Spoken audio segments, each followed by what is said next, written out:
Hello everyone, good evening to all of you. आज के class में हम लोग डिस्कस करने वाले हैं डिफरेंशियल इक्वेशंस। और इस डिफरेंशियल इक्वेशंस के इनसाइड में एक बहुत ही इंपॉर्टेंट टॉपिक है और इस टॉपिक से आपको हमेशा सीएसआर नेट में एक क्वेश्चंस देखने को मिल जाता है। तो देखिए वो टॉपिक क्या है हमारा और क्वेश्चंस यहाँ से किस टाइप के पूछे जाते हैं। तो यहाँ मैं आप लोग को क्वेश्चंस के साथ साथ इससे रिलेटेड जो कंसेप्ट है वो भी मैं इस लेक्चर्स में डिस्कस करने वाला हूँ। तो टॉपिक जो है हमारा वो क्या है, non homogeneous system of linear differential equations. तो सिस्टम ऑफ डिफरेंशियल इक्वेशंस के बारे में हम लोग पहले भी क्या किए हुए डिस्कस कर चुके हैं और आज के क्लास में जो हम लोग डिस्कस करने वाले हैं वो क्या है, non homogeneous system of differential equations. तो चलिए देखते हैं क्वेश्चंस क्या है और फिर इस क्वेश्चंस को करने के लिए जो हमें कंसेप्ट की जरूरत पड़ती है उसे हम लोग कैसे यूज करते हैं वो भी मैं यहाँ आप लोगों के साथ में डिस्कस करूंगा। तो चलिए लेक्चर स्टार्ट करते हैं। लेक्चर स्टार्ट करने से पहले मैं बता देता हूं कि अगर आप मेरे चैनल पर नए हो तो please like share and subscribe जरूर करें। तो देखिए क्वेश्चंस क्या है। तो ये है क्वेश्चंस क्या कह रहा है उसे ध्यान से समझ लीजिए, फिर इसे हम लोग डिटेल में सॉल्व करेंगे। Consider the linear system y dash equal to A Y plus H where a is equal to एक मैट्रिक्स गिवन है and h is equal to इस तरह से हमें दिया गया है। अब हम लोग यहाँ ये कैसे पहचान किए कि ये क्या है, एक नॉन होमोजीनियस है। तो नॉन होमोजीनियस यहाँ आप लोग को देखने को जो मिल रहा वो क्या है, ये h का टर्म। क्योंकि हम लोग जो homogeneous system of linear equations पढ़ते हैं उसमें क्या होता है, सिर्फ हमारा टर्म ये होता है y डैश इक्वल टू ये y टाइप का। इसके आगे यहाँ और कुछ भी ऐड या सब्ट्रैक्ट नहीं होता है। आगे ये कह रहा है suppose y t is a solution such that limit t tends to infinity y t divided by t equal to d। और d कहाँ से बिलोंग्स कर रहा है, R2 से बिलोंग्स कर रहा है, मतलब ये R क्रॉस R से बिलोंग्स कर रहा है। तो हमें बताना है कि जो ये d है उसका वैल्यू क्या होगा, वो यहाँ हम लोग को बताना है। तो देखिए इसे सॉल्व कैसे करेंगे। पहले जो सिस्टम गिवन है उसे लिखते हैं। यहाँ क्या है, y डैश इक्वल टू ये y प्लस h गिवन है और साथ में ये इक्वल टू क्या गिवन है, 2 क्रॉस 2 का मैट्रिक्स है जिसके इनसाइड में एंट्रीज क्या है 1 1 4 -2 एंड h जो है वो क्या है, एक इस तरह से बनाया हुआ है 3t प्लस 1 2t प्लस 5, ये हमारा h है। तो ये इस टाइप का यहाँ सिस्टम गिवन है। तो क्या करते हैं, पहले हम लोग जो सॉल्व करते थे होमोजीनियस सिस्टम के लिए एज इट इज पहले वही प्रोसेस अप्लाई करेंगे। क्या करेंगे, जो मैट्रिक्स गिवन है ये इसका आइगन वैल्यू फाइंड करेंगे, फिर इसका सॉल्यूशंस लिखेंगे और सॉल्यूशंस लिखने के बाद फिर उसके बाद हम लोग जो लीनियर डिफरेंशियल इक्वेशंस में पढ़ते थे होमोजीनियस एंड नॉन होमोजीनियस के लिए, तो वहां जो हमारा कंप्लीट सॉल्यूशंस होता था वो क्या होता था, complementary functions plus particular integral होता था। तो ये जो पार्टिकुलर इंटीग्रल है यहाँ भी उसी टाइप में आपको फाइंड करना पड़ेगा, ये non homogeneous system of differential equations के लिए। तो ये पार्टिकुलर इंटीग्रल कहां से मिलेगा हमें, जो h गिवन है यही हमें देगा पार्टिकुलर इंटीग्रल। तो पहले हम लोग क्या करते हैं, इसका जो कॉम्प्लीमेंट्री फंक्शंस होता है उसे फाइंड कर लेते हैं। तो देखिए इस मैट्रिक्स का जो एक आइगन वैल्यू होगा वो क्या होगा, आप लोग यहाँ से देख सकते हो ईच रो का सम आपको 2 देखने को मिल रहा होगा। तो एक आइगन वैल्यू हमारा क्या आ गया, λ1 जिसे नाम दे रहे हैं वो क्या है, 2 है। सिमिलरली जब हमें यहाँ एक आइगन वैल्यू पता चल गया तो दूसरा आइगन वैल्यू हम लोग आइडेंटिफाई कर सकते हैं by the help of trace के मदद से हम लोग दूसरा आइगन वैल्यू फाइंड कर सकते हैं। तो ट्रेस का यूज कैसे करेंगे, हम लोग जानते हैं कि सम ऑफ आइगन वैल्यू क्या होता है, ट्रेस के इक्वल। तो यहाँ से हम लोग लिखेंगे ट्रेस ऑफ ये इक्वल टू λ1 प्लस के λ2 इक्वल टू, इसका ट्रेस क्या आ रहा है, -1 आ रहा है। तो यहाँ से λ1 का वैल्यू हमें पता है तो जरूरत λ2 का है, तो λ2 इक्वल टू क्या आ जाएगा, -1 और माइनस का λ। तो यहाँ से क्या आ जाएगा -1 और फिर यहाँ क्या आ जाएगा -2 हो जाएगा। तो ये आ गया λ2, तो λ2 इक्वल टू क्या आ गया, -3 आ गया। तो दोनों आइगन वैल्यू हमें पता चल चुका है, एक आइगन वैल्यू हमारा 2 है एंड दूसरा आइगन वैल्यू -3 है। तो अब हम लोग सॉल्यूशंस लिखते हैं। सॉल्यूशंस क्या होगा, y equal to c1 x1 e to the power 2t plus c2 x2 e to the power minus 3t। तो ये आ गया हमारा एक सॉल्यूशन जिसे हम लोग कॉम्प्लीमेंट्री फंक्शंस बोलते हैं, और साथ में हमारा क्या आएगा, एक yp नाम देते हैं जो क्या है हमारा पर्टिकुलर इंटीग्रल। तो ये हमारा क्या हो जाएगा, कंप्लीट सॉल्यूशंस हो जाएगा। अब हम लोग पर्टिकुलर इंटीग्रल फाइंड करते हैं बाय द हेल्प ऑफ जो हमारा h गिवन है उसका यूज करके। तो h जो है उसे लिख लेते हैं हम लोग। तो h इक्वल टू क्या है, 3t प्लस 1 और यहाँ क्या है 2t प्लस 5।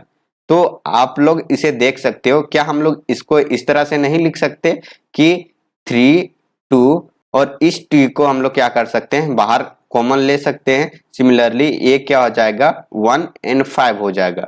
तो ये हमारा क्या है, h है। अब इस h से हम लोग पर्टिकुलर इंटीग्रल को सॉल्व करने के लिए हम लोग क्या करेंगे, जो हमारा नाउन कोफिशिएंट है उसे हम लोग अननाउन कोफिशिएंट से रिप्लेस कर देंगे। तो जो हमें h मिलेगा वो क्या मिलेगा, ये b और बाहर यहाँ t से मल्टीप्लाई है तो t लिख देंगे, फिर हो जाएगा प्लस और यहाँ से हम लोग c एंड d लिख सकते हैं। तो ये हो गया हमारा h, और इसी को हम लोग क्या बोलेंगे, एक पर्टिकुलर इंटीग्रल बोलेंगे। अब ये जो पर्टिकुलर इंटीग्रल है ये क्या करेगा, इस सिस्टम को सेटिस्फाई करेगा। तो जहां जहां वैल्यू क्या है y है उस जगह पे इसे हम लोग रख देते हैं, जहां y डैश होगा वहां हम लोग इसको डिफरेंशिएट करके रख देंगे। कहाँ, इस सिस्टम में जो हमारा सिस्टम गिवन है। तो ये हमारा सिस्टम है, यहाँ हम लोग इक्वेशंस 1 नाम दे देते हैं ताकि कंफ्यूजन ना हो। तो यहाँ क्या आ जाएगा, अगर हम लोग इसका y डैश निकालते हैं तो ये y डैश इक्वल टू क्या आ जाएगा, a एंड b आएगा। डिफरेंशिएशंस कर रहे हैं तो 1 प्लस ये जो कोफिशिएंट है ये क्या हो जाएगा 0। तो y डैश इक्वल टू ये भी होगा। तो डायरेक्ट यहाँ रख देते हैं इक्वेशंस 1 में। तो क्या होगा यहाँ, a and b equal to यहाँ जो हमारा मैट्रिक्स था उसका वैल्यू रख देते हैं। तो क्या है 1 1 4 माइनस 2, और फिर यहाँ जो y का वैल्यू है वो रख देंगे। y का वैल्यू क्या है, ये t plus c and b t plus d। तो ये y का वैल्यू था प्लस जो h है उसे हम लोग एज इट इज रख देंगे। तो h इक्वल टू क्या था 3t प्लस 1 और यहाँ क्या है 2t प्लस 5 है। तो इन सभी वैल्यू को हम लोग क्या किए, सिस्टम में पुट कर दिए। अब क्या करते हैं, हम लोग इसे एक साथ मल्टीप्लाई करके लिख सकते हैं। तो यहाँ से क्या हो जाएगा, ये b equal to 80 plus c और ये क्या होगा bt plus d। Similarly second row को मल्टीप्लाई करेंगे इससे, तो यहाँ क्या हो जाएगा 480 प्लस 4c और यहाँ से क्या आ जाएगा माइनस 2bt माइनस 2d होगा, और साथ में प्लस क्या हो जाएगा h।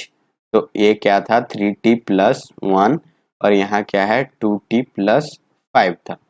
अब देखिए यहाँ से हम लोग क्या करते हैं, कोफिशिएंट को एक साथ लिखते हैं, मतलब जो t वाला है उसे हम लोग एक साथ लिख देते हैं और जो हमारा कांस्टेंट है उसे एक साथ लिखते हैं।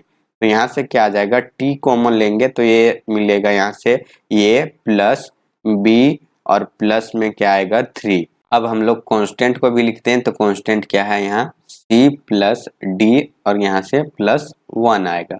सिमिलरली हम लोग सेकेंड रो में भी क्या करेंगे, t को कॉमन लेंगे तो यहाँ से आ जाएगा 4 ये माइनस 2b और प्लस 2 और फिर यहाँ बाहर क्या आ जाएगा प्लस कांस्टेंट वाले को लिख लेते हैं। तो यहाँ जाएगा 4c माइनस 2d प्लस 5। ये क्या आएगा, a एंड b आएगा। तो a इक्वल टू क्या आ जाएगा, ये पूरा टर्म्स, और b इक्वल टू ये पूरा टर्म्स को हम लोग कंपेयर कर सकते हैं। तो अब देख सकते हो जब हम लोग a को लिखेंगे तो हमें a इक्वल टू आप लोग को क्या मिलेगा, वो देखिए इसके साथ t का मल्टीप्लिकेशंस नहीं है। तो हमें जो यहाँ से मिलेगा वो क्या मिलेगा, कांस्टेंट वाले टर्म्स के इक्वल आएगा, क्योंकि हम लोग इक्वेट कर रहे हैं। तो यहाँ से क्या आ जाएगा c प्लस डी और प्लस 1 इक्वल टू क्या मिलेगा, ये मिलेगा। एक इक्वेशन ये होगा हमारा, और दूसरा इक्वेशन क्या होगा 4c minus 2d plus 5 equal to b। ये हमारा सेकेंड इक्वेशन है। ये इसका कोफिशिएंट को हम लोग 0 से इक्वल करेंगे। तो यहाँ क्या आ जाएगा a plus b plus 3 equal to 0 and यहाँ से आएगा 4a माइनस 2b और प्लस के यहाँ 2 इक्वल टू 0। तो इसे हम लोग लिख सकते हैं a plus b equal to -3, इसे इक्वेशन थर्ड बोलेंगे। अब यहाँ से आ जाएगा 4a minus 2b equal to -2 आएगा, इसे इक्वेशन 4 बोलेंगे। अब हम लोग यहाँ से क्या करेंगे, ए बी और सी डी का वैल्यू फाइंड कर लेंगे by the using of this 4 equations. तो यहाँ से आप लोग देख सकते हो क्या करेंगे, हम लोग इक्वेशंस थर्ड एंड इक्वेशंस 4 का यूज करके ए बी का वैल्यू फाइंड कर लेंगे। तो यहाँ से क्या आएगा, यहाँ इक्वेशंस थर्ड में 4 से मल्टीप्लाई करके सब्ट्रैक्ट अगर कर देते हैं तो देखिए क्या आएगा, इससे ये कैंसिल हो जाएगा। 4 से मल्टीप्लाई करेंगे तो यहाँ 4b होगा और यहाँ माइनस का 12 हो जाएगा, और साथ में इससे अगर हम लोग सब्ट्रैक्ट करते हैं तो यहाँ क्या आ जाएगा, ये एक ऐड हो जाएगा यहाँ, और जब यहाँ ऐड हो जाएगा तो ये क्या आ जाएगा 6b होगा, और ये माइनस का 12 और प्लस का यहाँ 2 होगा, मतलब तो ये माइनस का 10 मिलेगा। और यहाँ से b का वैल्यू लिखे तो ये क्या आ जाएगा -10/6 हो जाएगा, और ये किसके इक्वल आएगा, -5/3 के इक्वल आएगा। मतलब b इक्वल टू हमें मिल गया -5/3। अब b का वैल्यू हम लोग इक्वेशन थर्ड में रख देंगे तो वहां से हमें a का वैल्यू मिल जाएगा। तो a इक्वल टू होगा -3 माइनस b इक्वल टू -3 और प्लस का 5/3। अब यहाँ से इसे ऐड करेंगे तो क्या मिलेगा, माइनस का 4/3 मिलेगा। तो ये मिल गया a का वैल्यू। तो a एंड b का वैल्यू हमें यहाँ से पता चल गया।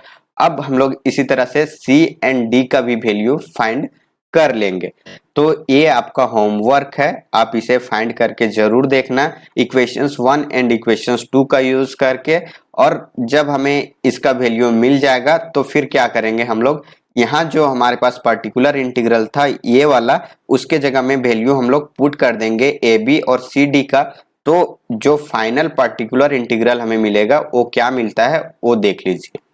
तो देखिए हमारा कंप्लीट जो सॉल्यूशंस होगा वो क्या होगा, y equal to c1 x1 e to the power 2t plus c2 x2 e to the power -3t plus yp के जगह में, मतलब पर्टिकुलर इंटीग्रल के जगह में ये वाला वैल्यू हम लोग रख देंगे। तो यहाँ से क्या आएगा, माइनस का 4/3 और माइनस का 5/3, और यहाँ बाहर t का मल्टीप्लाई है, प्लस यहाँ c एंड d आएगा। तो आप लोग c और d का वैल्यू फाइंड करके यहाँ रख सकते हो।